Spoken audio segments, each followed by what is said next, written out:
Thank you for watching my revision of my American history notes as I examine more closely things I've already said and think about digging deeper into certain subjects and maybe changing some things with the new information I've received. So, now with regards to slavery, which is many people consider our nation's greatest sin of the past, although only a very small percentage of slaves bought in Africa were taken in North America, it's something still argued about and debated today with renewed demands for compensation for the descendants of slaves made almost yearly. I read one estimate that of the millions of slaves bought in Africa and sold in the New World, only 400,000 of the millions who traveled this way came to North America. In 1619, a Dutch man of war delivered 20 or so blacks to the Jamestown settlement, which were sold into servitude in exchange for supplies. Evidence left by surviving wills, inventories, deeds, and other documents show that in some instances it was considered, quote, customary practice to hold some Negroes in a form of life service, unquote.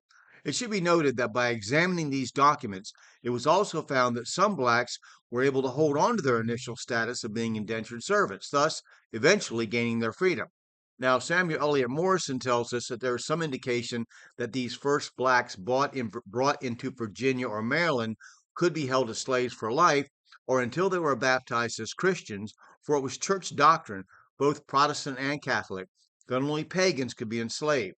The Maryland government eventually passed the Black Code in 1664, which declared that a black in the colony could be a slave for life by virtue of his or her color alone.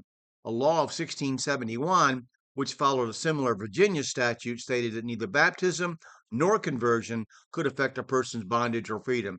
It wasn't until after 1700 that slavery became an important economic condition, so much so that importation of slaves increased until they composed a third of the population at the Revolution.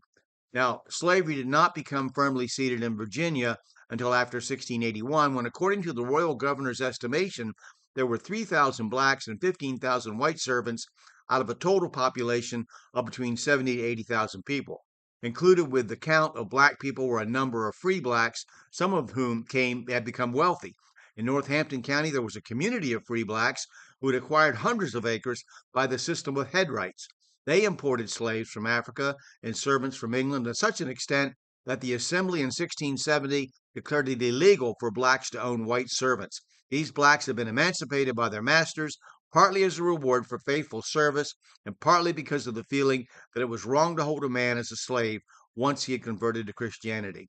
So we'll pick it up with talking about French Huguenots in South Carolina next and continue our discussion of slavery and the economics. So I hope that you enjoy this. Please click like if you did, and let me know what you think. If you have a correction that you think want to correct something I said, please provide your citation so I can study it too. Thanks a lot.